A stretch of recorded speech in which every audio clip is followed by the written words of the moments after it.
Assalamualaikum warahmatullahi wabarakatuh.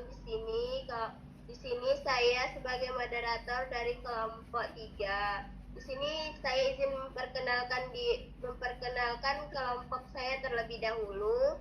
Yang pertama adalah saya sendiri, Miftausifa, dengan NIM D1B022184. Yang kedua ada Muhammad Farhan Al-Farisi dengan NIM D1B022189. Dan ada lagi Rismawati Zega dengan NIM D1B022193. Dan yang terakhir ada Muhammad Faisal D1B02212201. Selanjutnya akan dijelaskan oleh Risma. Pengertian kelompok sosial. Kelompok sosial adalah kumpulan manusia yang saling berinteraksi dan memiliki kesadaran bersama akan keanggotaannya dalam suatu kelompok. Kelompok sosial terbentuk karena tumbuhnya perasaan bersama akibat interaksi yang sering terjadi di antara mereka. Sejak dilahirkan manusia telah memiliki dua hasrat pokok dalam dirinya, yaitu keinginan untuk menjadi satu dengan manusia lain dan keinginan untuk menjadi satu dengan suasana alam di sekitarnya. Pembentukan kelompok sosial merupakan salah satu usaha manusia dalam memenuhi kebutuhannya tersebut. Ciri-ciri kelompok sosial. Yang pertama yaitu memiliki motif yang sama antar satu individu dengan individu lainnya sehingga kerjasama dan interaksi untuk mencapai tujuan yang sama lebih mudah terjadi. Yang kedua, anggota kelompok memiliki kesadaran bahwa ia adalah bagian dari kelompok yang bersangkutan. Yang ketiga, terdapat hubungan anggota. Yang keempat, mempunyai struktur sosial sehingga kelangsungan hidup kelompok tergantung kepada kelangsungan anggotanya dalam menjalani peran mereka. Yang kelima, memiliki norma dan aturan mengatur hubungan antara anggota. Yang keenam, merupakan satu kesatuan yang nyata sehingga dapat dibedakan dengan kelompok lainnya. Lanjut, Aldi.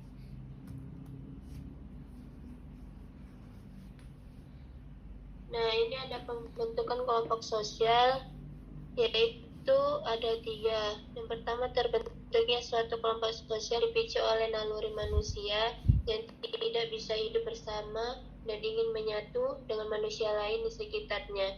Biasanya merupakan sesuatu yang murni muncul dari keinginannya sendiri.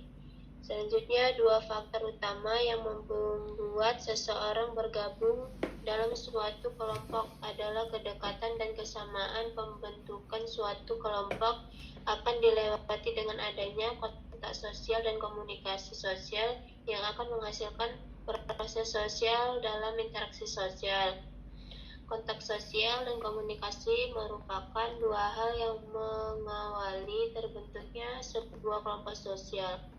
Melalui kontak dan komunikasi tersebut, maka seseorang akan menemukan dasar-dasar untuk membentuk suatu kelompok.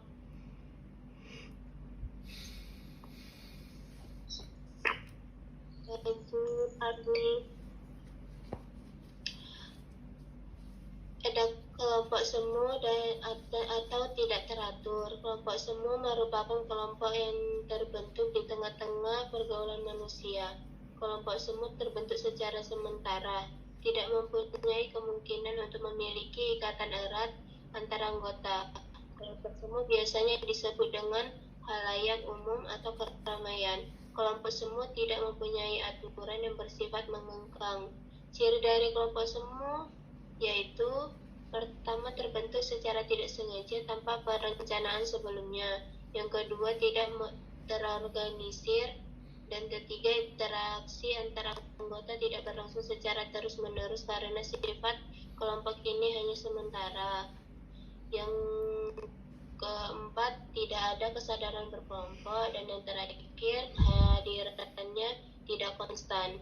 Contohnya itu seperti kerumunan, massa, dan publik. Lanjut. lanjut, ada kelompok nyata atau teratur. Kelompok nyata merupakan kelompok yang terbentuk dengan satu ciri khusus yang sama, yaitu kehadirannya satu selalu konstan. Adapun ciri dari kelompok ini yaitu terbentuk secara sengaja dengan perencanaan sebelumnya, terorganisir, interaksi antar anggota berlangsung secara terus-menerus karena sifat kelompoknya permanen. Ada kesadaran berkelompok, kehadirannya konstan. Contoh dari kelompok nyata ini yaitu kelompok primer atau disebut dengan keluarga, dan kelompok sekunder atau sekolah, asosiasi, kelompok formal dan informal. Materi selanjutnya akan disampaikan kepada Farhan.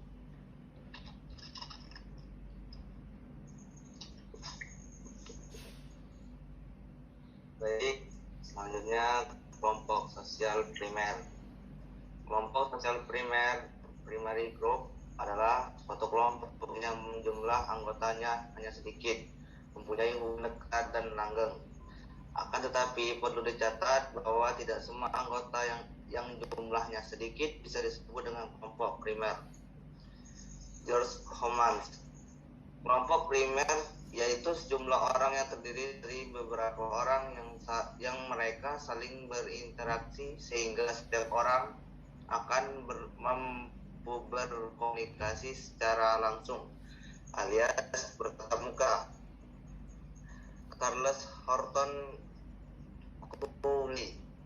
Kelompok primer adalah pengelompokan anggota-anggota dalam masyarakat yang terorganisir secara adat berdasarkan hubungan adat maupun berdasarkan ikatan daerah. Lanjut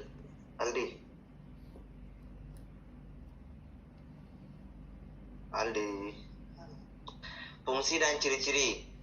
Fungsi membentuk nilai-nilai dasar human filantropis berdasarkan cinta kasih terhadap sesama manusia, mengembang kepekaan sosial dasar, religius, spiritual, dan kultural, menata kehidupan emosional, spiritual, membentuk personality atau kepribadian diri. Ciri-ciri: terdapat interaksi sosial yang lebih erat antar anggota. Di dalam kelompok tersebut ada hubungan yang mereka bisa sangat kenal satu sama lain. Kelompok tersebut disebut dengan face-to-face group. Bersifat irasional dan tidak didasari dengan pamrih. Dalam kelompok-kelompok tersebut, kebanyakan identik dengan kekeluargaan dan lebih mengedepankan rasa simpati. Udah jadi.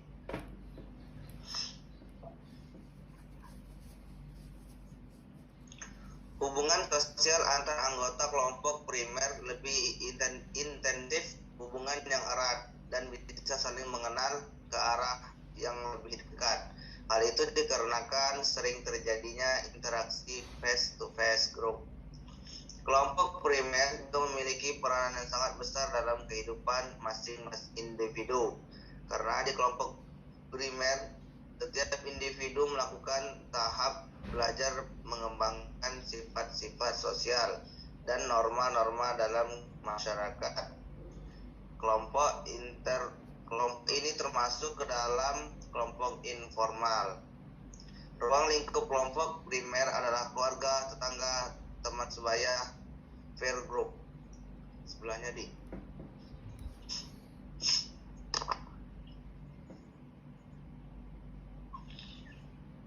Kelompok sosial sekunder. Kelompok sosial sekunder secondary group adalah kelompok-kelompok besar yang terdiri dari banyak orang. Hubungannya tidak harus mengenal secara pribadi, akrab, dan mempunyai sifat yang tidak langgeng karena didasari pada kepentingan yang sama. Kelompok sekunder bertujuan mencapai suatu tujuan tertentu sehingga kelompok tersebut lebih mempunyai peran sebagai sarana bukan hanya tujuan. Kelompok ini sifatnya formal, impersonal, parsial, dan dilandaskan pada pemanfaatan kelompok semata. Ciri-cirinya A. Anggotanya banyak. B. Bersifat rasional. C. Bersifat formal. D. Timbul perasaan kurang tentram antara anggota. Dan E. Adanya spesialisasi yang sangat ekstrim. Contohnya organisasi buruh, universitas, sekolah, dan lain-lain.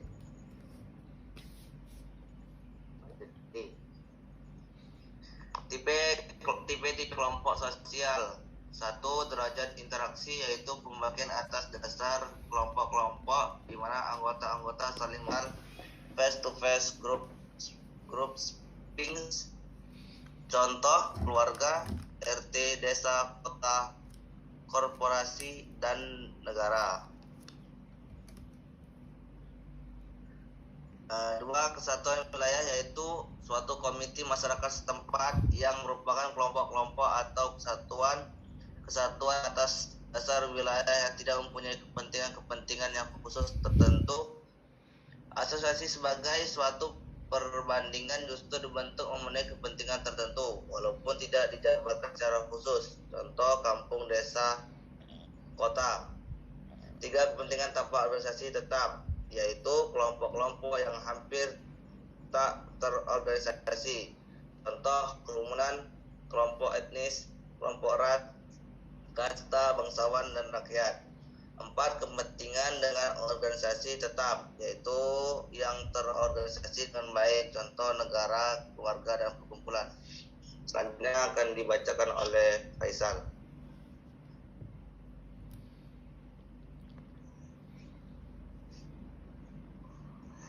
Selanjutnya, tipe-tipe kelompok. 5. Dipandang dari sudut individu. In-group, yaitu kelompok sosial dengan mana individu mengidentifikasikan dirinya sebagai dari in-group. Pada umumnya didasarkan pada faktor simpati dan selalu mempunyai perasaan dekat dengan anggota kelompok. Sikap tersebut terwujud dalam perbedaan kelompok-kelompok sosial yang dibuat oleh individu. Out-group, yaitu kebanggaan terhadap kelompok sendiri. Sikapnya selalu ditandai dengan suatu kelainan yang berwujud antagonis atau antipatis. Kedua kelompok di atas memiliki suatu sikap yang menilai unsur-unsur kebudayaan lain dengan mempergunakan ukuran-ukuran kebudayaan sendiri yang disebut dengan etnosentrisme. Stereotip, yaitu gambaran atau anggapan yang bersifat mengejek terhadap suatu objek tertentu. Contoh etnis yang dianut lebih baik daripada etnis lainnya. Oke, selanjutnya.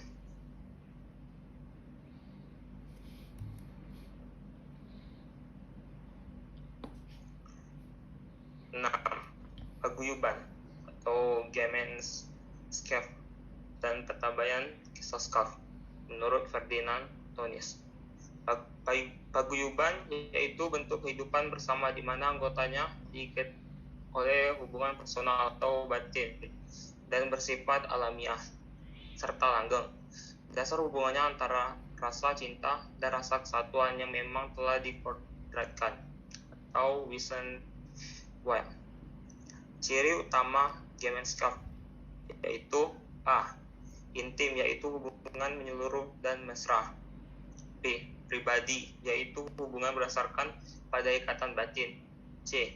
Eksklusif, yaitu hubungan terbatas hanya pada orang-orang tertentu. Bentuk-bentuk Gemeinschaft yaitu A. Gemeinschaft by blood, paguyuban karena darah. B. Gemeinschaft by place, paguyuban karena tempat. C. Gemeinschaft by mind, paguyuban karena jiwa dan pikiran. Oke, selanjutnya.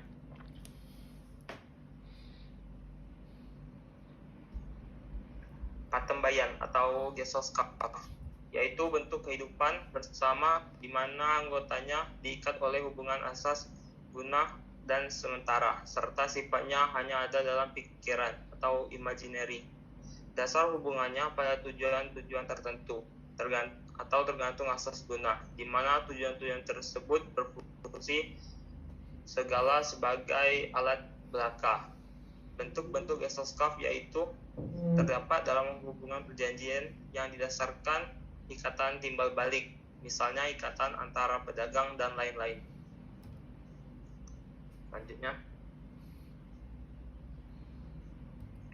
Selanjutnya akan dijelaskan oleh teman saya Miftah. Baiklah, di sini saya akan menjelaskan tentang hasil wawancara kami ke desa untuk bersosialisasi. Di sini kami bersosialisasi ke desa Tangkit, yang dimana kami mendapatkan informasi mengenai desa tersebut. Di desa tersebut, kehidupan lingkungannya masih terjaga, sosialisasi di sana masih erat, seperti masih terlaksanaannya gotong royong, kegiatan remaja masjid, dan kegiatan lainnya. Beberapa problem yang terjadi di masyarakat desa tersebut masih ada kenakalan remaja. Harapan kedepannya untuk desa tersebut adalah semoga pemerintah lebih memperhatikan desa tersebut seperti akses jalan, kebutuhan pokok, dan lebih meningkatkan keamanan di masyarakat. Next.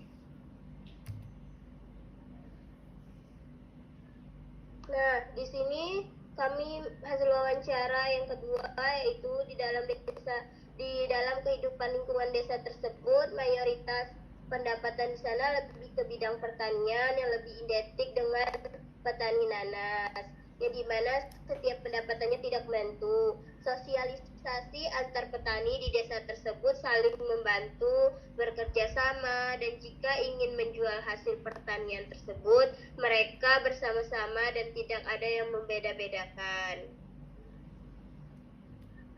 Next. Sekian dari hasil presentasi dari kami. Yang ingin bertanya, silakan bertanya. Saya membuka sesi pertanyaan. Siapa yang ingin bertanya, sebutkan nama dan NIM-nya. Saya, Kak. Baik, izin bertanya. Nama saya Gilang Ramadan dengan NIM D1B02203. Pertanyaannya adalah, tadi di fungsi ada disebutkan membentuk nilai-nilai dasar human filantropis. Apa yang dimaksud dengan nilai human filantropis tersebut? Terima kasih. Ada lagi?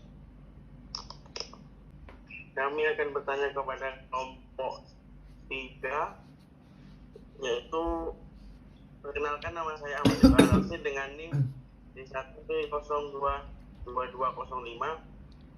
Saya ingin bertanya dengan kelompok 3, seperti apa contoh dari paguyuban yang termasuk tipe-tipe kelompok sosial tersebut?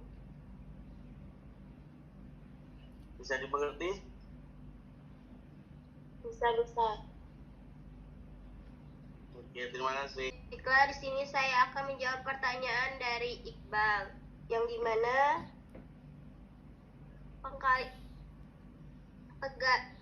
paguyuban tadi kan yaitu bentuk kehidupan di mana anggota diikat oleh hubungan personal atau batin yang bersifat alamiah serta langgeng. Dasar hubungannya antara rasa cinta dan rasa kesatuan yang memang telah dikodratkan. Nah, di sini contoh dari paguyuban tersebut adalah itu kan karena ikatan darah. Jadi ikatan darah itu termasuk dengan keluarga, kelompok kerabat, seperti itu, Iqbal. Apakah mengerti? Insya Allah mengerti. Terima kasih atas jawabannya. Nah, di sini saya akan menjawab pertanyaan dari Gilang, yang mana pertanyaan dari Gilang yaitu tadi di fungsi ada disebutkan membentuk nilai dasar human filantropis. Nah, apa yang dimaksud dengan human filantropis tersebut? Human filantropis itu terdiri dari bahasa Yunani. Yang pertama, terdiri dari bahasa Yunani menjadi dua. Yang pertama itu dari kata philos yang berarti cinta, dan anthropos yang berarti kemanusiaan. Nah, jadi yang dimaksud dengan human filantropis itu yaitu tindakan seseorang yang mencintai sesama manusia serta nilai kemanusiaan, sehingga menyumbangkan waktu, yang menyumbangkan waktu luang dan tenaganya untuk menolong orang lain. Baiklah, sekian presentasi dari kelompok kami. Jika ada kesalahan mohon dimaafkan. Sekian, terima kasih.